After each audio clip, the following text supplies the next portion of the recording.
Assalomu alaykum azizlar. Sizlar bilan bugun tibbiyotdagi eng muhim mavzulardan biri gastritlar haqida gaplashib o'tamiz.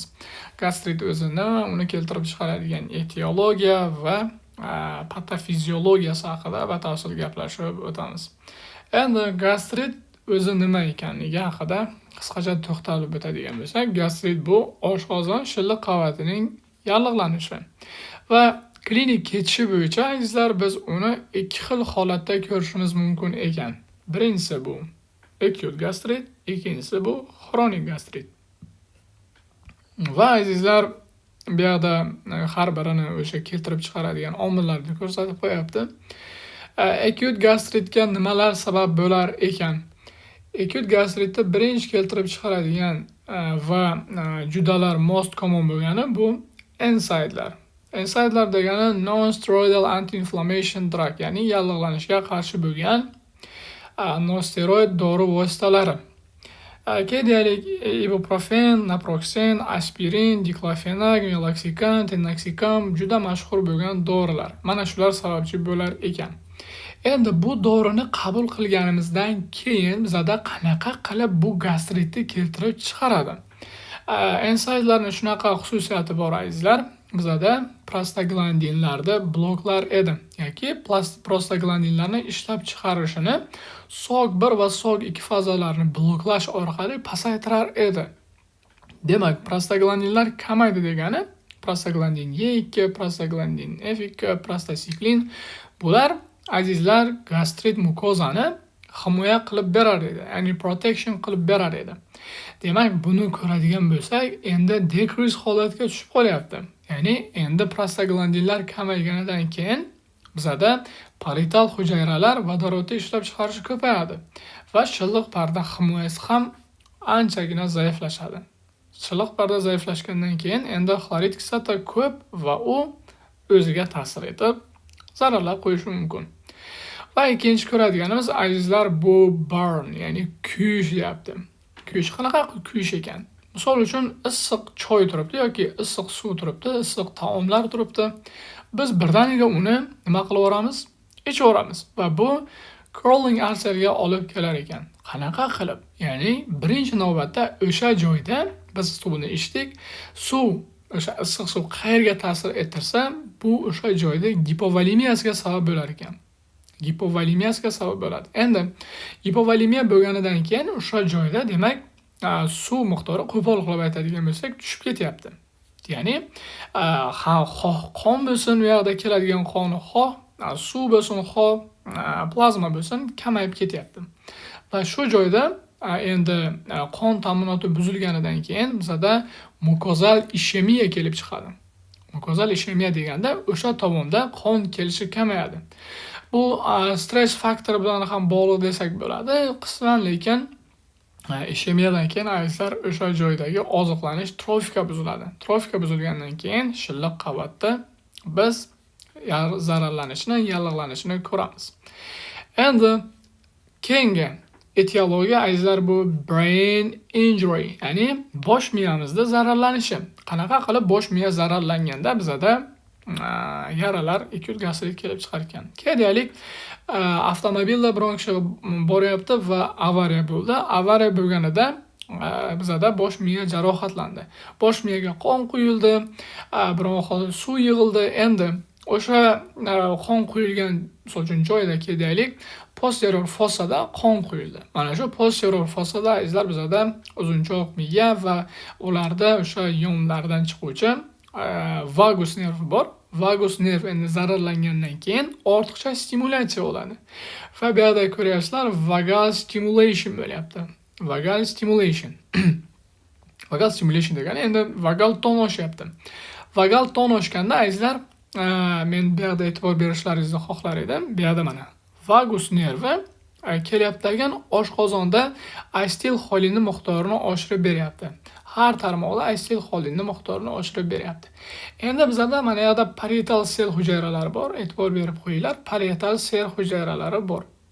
Mana shu parietal sel hujayralaridan azizlar bizda xlorid kislota ishlab chiqaradi agar e'tibor beradigan bo'lsalaringiz.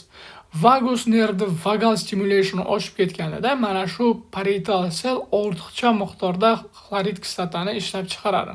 ya'ni vodorod sekretsiyasi ortadi. Va vodorod sekretsiyasi oshgandan keyin nima bo'ladi? Xlorid kislota ko'p bo'lgandan keyin bizda o'sha shilliq pardani eroziyasiga sababchi bo'ladi azizlar. Endi keyingi ko'radigan narsamiz, bu yerda davom ettirib qo'yaylik oxirigacha va asetil xolini miqdori oshar ekan. Asetil xolin miqdori oshar ekan. Asetil xolin miqdori oshdi degani bu vodorod produksioni oshadi degani. Endi bu yerda bir nechta narsalarni berib qo'ygan. Shularni ham ko'rib chiqishimiz kerak. Misol uchun aytayapti, alkogol iste'mol qilganda, alkogolni o'zi toksik ta'sir ko'rsatadi. Alkogolda o'zining metabolitlari bor, ya'ni asetaldegid. Mana shu asetaldegid azizlar xuddiki simpatik nerv sistemasiga o'xshashroq ta'sir etadi. Demak, to'g'ridan to'g'ri ta'sir etar ekan va bilvosita ta'sir etar ekan. Oshqozon shilliq qavatini zararlab qo'yishi mumkin. Chunki spirtni oddiy yara joyga qo'ysalaringiz qanday kuydiradi? Shilliq qavatni endi o'zlaringiz tasavvur qilaveringlar. Yoki kunlik NSAIDda qabul qilganda deyapti. Misol uchun, reumatoid artrit kasalliklarimiz bor, ular og'riq qoldiruvchisiz yura olmaydi. Ya'ni og'riq qoldiruvchi dorilarsiz yura olmaydi. Reumatoid artrit bu bilasizlar autoimmun kasallik, asosan suyaklar bo'g'imlarning zararlanishi bilan kechadigan juda og'riqli bo'lgan kasallik. Va bu mnemonika tarzida aytyapti. Mana yerda burned with curling iron. Ayyorlar o'sha soch turmagini tekislashda ishlatiladigan o'sha moslama bor. O'sha orqali sochimni kuydirib oldim deyapti. Ya'ni mnemonika tarzida. Always cushions the brain. Cushion doimo brainda bo'ladi deyapti. Chunki bizda o'zimizda Cushing sindromimiz bor. Shunga moslab mnemonika qilgan. Endi azizlar, kronik gastritda nimalar sabab bo'lar ekan? Kronik gastrit o'zi deyapti, mana shu acute holatda sababchi bo'lganlarni bizlar kam, ya'ni porsiya qilib ishlatib kelsak, ko'proq qilib aytsak. Misol uchun, insightlarda biz doimiy qabul qilamiz. Doimiy kam dozada qabul qilamiz. Bu ham sababchi bo'lishi mumkin bo'ladi. Yoki issiq ovqatlarni yeymiz, yoki tez asablashib turamiz. Shunaqa holat bo'ladi yoki och qolamiz. Studentlarni qiynaydigan muammo och qolamiz. Hazil tariqasi albatta. Endi bunda nima bo'lar ekan azizlar? Birinchi navbatda mukozal inflammation bo'lar ekan. Ya'ni o'sha mukozada yallig'lanish ketar ekan. Va bu azizlar juda og'ir bo'lgan narsa, ya'ni atrofiyaga olib kelar ekan. Mana shu oshqozon devorining atrofiyasi yoki intestinal metaplaziyaga olib kelar ekan. Metaplaziyani bilasizlar, bu o'sma oldi holati. O'shaning uchun metaplaziya azizlar bizada nimani riskini oshiradi? Ya'ni gastritda kanserini riskini oshirib yuboradi azizlar. Shu jihatdan sal ehtiyot bo'lish kerak. Endi bizning bitta zo'r tanish bo'lgan bakteriyamiz bor. Bu bakteriyaning nomi H. pylori. H. pylori azizlar bu bakteriya hisoblanadi. Qanaqa qilib ta'sir etadi azizlar? H. pylori azizlar bu oshqozon shilliq qavatini zararlaydi ham yarani keltirib chiqaruvchi asosiy etiologiya hisoblanadi. Va bu o'zi mana yerda aytayapti. Ya'ni peptic ulcerni keltirib chiqaradigan most common juda ko'p uchraydi. Bu peptic ulcerni keltirib chiqaradigan yoki malt limfomasini keltirib chiqaradigan asosiy omil hisoblanadi. Ya'ni mukozal associated lymphoid tissue limfomasiga olib keladigan eng birinchida turadigan risk faktori hisoblanadi. Qanaqa qilib degan bo'lsak, azizlar bu shunaqa xususiyatga egaki, o'zida ureaza fermentini ishlab chiqaradi. Ureaza ferment esa bizda amoniylarda faollashtiradi. Amoniylar faollashgandan keyin azizlar endi o'sha tomonda giper amoniy, ya'ni amoniylar oshib ketganda boshqa H. pylorilarni ko'payishiga imkon yaratadi. Chunki bizda oshqozonni muhiti kislotalik, bu amoniylar ko'payib ketgandan keyin bizda nima bo'ladi? pH ortadi. pH ortdi degani demak ishqoriy muhit. Ishqoriy muhitda H. pylorilar maza qilib ko'payadi. Va buning natijasida azizlar oshqozonni zararlab qo'yishi mumkin ekan. Bu ham o'sha qon ta'minotini buzadi ham ta'sirlab qo'yib zararlab qo'yishi mumkin ekan. Asosan qayerda zararlab qo'yadi degan bo'lsak, mana shu ham hayda hisoblanadi. Antrum qismini zararlaydi. O'sha zond orqali ko'rganimizda endoskop apparatida o'sha antrum qismi zararlangan bo'lsa, kedalik yara chiqdi. Biza taxmin qilishimiz mumkinki, H. pylori buni zararlab qo'ygan bo'lishi mumkin. Birinchi navbatda, first. Keyin esa tarqalishi mumkin tanasiga, ya'ni o'sha oshqozon tanasiga tarqalishi mumkin ekan. Va keyingi ko'radigan narsamiz bu azizlar autoimmun holat. Autoimmun degani ya'ni organizm o'ziga qarshi kurashadi. Va bu yerda aytayapti antibodilar. Antibodilar ya'ni antitanachalar bor, tasel tomonidan qo'zg'atilganlar va bular azizlar bizada shu joy xayl hisoblanadi. Vodorod kaliy atifaza kanalini o'sha parietal selda joylashgan. Bu yerda biz gaplashib o'tdik. Parietal selda joylashgan vodorod kaliy atifazani ataka qiladi. Va u bilan birgalikda intrinsic faktor ham ketadi. Ya'ni biz kasalli ichki omili deymiz biz buni. Va shu sababli pernicious anemiya kelib chiqadi. Ya'ni o'sha B12 bilan bog'liq bo'lgan anemiya kelib chiqar ekan. Megaloblastik anemiya. Shu joyini ham chizib qo'yamiz. Ya'ni pernicious anemiya kelib chiqar ekan. Bu qanaqa bo'lishini men keyingi slaydda aytib o'taman. Asosan qayerda zararlaydi deydigan bo'lsak, azizlar, bu asosan tana qismi va fundus qismini zararlaydi ekan. Ya'ni oshqozonning tana va fundus qismini zararlab qo'yishi mumkin ekan autoimmun gastritlar. Biz mana shu gastritlarni o'sha o'zbek adabiyotlarida A, B va C tipdagi gastritlarga bo'lar edik. Ya'ni A bu autoimmun, B bu bakteriyaga bog'liq bo'lgan H. pylori, C bu reaktiv kimyoviy gastritlarga kirar edi. Endi keyingi betda azizlar shu narsani mexanizmini juda chiroyli qilib ko'rsatilgan.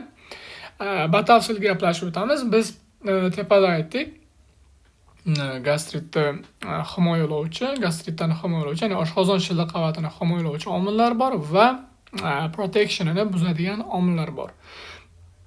Biz shartli ravishda mana shu tomonni ikkiga bo'lamiz. Ikkiga bo'lamiz degani, ya'ni bu tomoni, ya'ni o'zlaringizda turgan o'ng tomoni, bu tomoni nima qilar ekan? Oshqozon shilliq qavatini himoyalar ekan. Biz bunga plus qo'yamiz. Himoyalar ekan. Prostaglandin va somatostatin bular oshqozon shilliq qavatini himoyalaydi. Bu tomonda turganlar esa azizlar negativ. Ya'ni oshqozon shilliq qavatini zararlanishiga olib kelar ekan. Normada unday emas azizlar, normada unday emas. Lekin normadan oshib ketsa bu zararlaydi. Har doimgi bo'ladigan voqealar, mana shu tomonda hozir ko'rayotgan slaydlaringizda har doim bo'ladigan holat. Biz tepada gaplashdik, ya'ni vagus nervi nima qilar ekan? Vagus nervi asetilxolinni ajratar ekan nerv tarmoqlari sinaptik bo'shliqda va asetilxolin shunaqa xususiyatga egaki, azizlar, bizada M3 retseptorlarni qo'zg'atadi. Ya'ni parietal sel bu,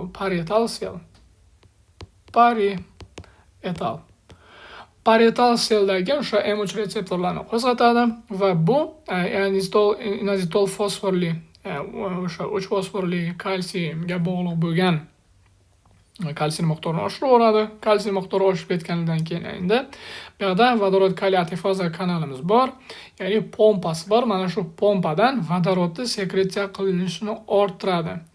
Vodorod o'zi qayerdan keldi degan bo'lsak, bu yerda karbonat kislota o'zi normada parchalanib turadi.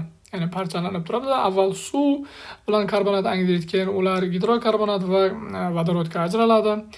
Va bizda tashqaridan xlor ham kirib keladi buning ichidan va xlor mana tashqariga xlorning o'zini maxsus kanali bor. O'sha maxsus kanaldan chiqib vodorod bilan birgalikda keyin xlorid kislotani hosil qilar edi azizlar. Endi va shunda birinchi ko'radigan narsamiz asetilxolinning effektini ko'rib chiqdik. Va asetilxolin azizlar ya'ni B-vosita mana unda aktivlashishi mumkin ekan. Hozir ya'ni mana bu jarayonni aktivlash mumkin ekan. Ya'ni gastrinni bizda G sellar bor. Mana shu G sellarni aktivlab qo'yish mumkin ekan va gastrinni o'zi ham avtonom tarzda, mustaqil tarzda o'zi ajralib chiqish mumkin. Lekin asetilxolindan uni qo'zg'atib qo'yish mumkin ekan. Va gastrin bu yerda nima qiladi? CCKB retseptorlari bor. Xolisistokinin o'sha retseptorlari va bular esa azizlar, ya'ni o'sha gastrin bunga ta'sir etgandan keyin bizada inazitol fosforli kalsiy retseptorlarini qo'zg'atib, kalsiyni miqdorini parital hujayra ichida oshirib yuboradi. Kalsiy miqdori oshib ketgandan keyin endi bu yoqda ko'ryapsizlar, o'sha biz tepada gaplashgan vodorod kaliy pompasini atifaza kanalini faollashtirib, keyinchalik vodorod sekretsiyasini miqdorini oshirib berar ekan. Va izlar keyingisi bu gistamin effekti. Gistamin shunaqa xususiyatga egaki, biz har doimgi biladigan gistamin H1 retseptori emas. Bu yoqda e'tibor beradi. Ko'pchilik studentlar adashadi. Gistamin paritaldagi H1 ga ta'sir etadi. Bu keyslarda ham bor, chaqlab qolishlari mumkin. Va bu yoqda gastrin azizlar gistaminni nima qilish mumkin? Qo'zg'atish mumkin, stimulyatsiya qilish mumkin, uni ajralishiga yoki gistaminni o'zi ham mustaqil tarzda ko'payishi mumkin. Demak, ko'ryapsizlar, asetilxolin gastrinni ham, gistaminni ham miqdorini oshirib yuborar ekan shunaqa holatda. Va bu H2 retseptorlarga ta'sir etadi. H2 retseptorlarga ta'sir etgandan keyin endi bu hujayra ichidagi o'sha siklik AMF miqdorini oshirib oladi. Siklik AMF miqdori oshdi degani, bu yerda ko'ryapsizlar, plyusliklar qo'yilgan. Plyusliklar. Va bu siklik AMF miqdorini oshiradi va bu bizada tepada gaplashib o'tgan vodorod kaliy atifaza kanalini faollashtiradi va vodorod sekretsiyasining miqdori oshar ekan azizlar. Endi bizada protect, ya'ni himoya qiladigan omillarimiz bor, prostaglandinlar va somatostatinlar. Endi bizada o'sha prostaglandin qanaqa qilib effekt ko'rsatadi degan bo'lsak, bu yerda ko'ryapsizlar, prostaglandin E tipli retseptori bor va bu bizada siklik AMFni nima qilar ekan? Bloklar ekan. Siklik AMFni bloklab qo'yar ekan. Siklik AMF bloklangandan keyin azizlar endi vodorod sekretsiyasi kamroq bo'ladi. Mana u kanal aktivlashmay qoladi. Ya'ni bular azizlar o'zi normada tengma-teng ishlaydi. Ya'ni himoya tengma-teng ishlaydi.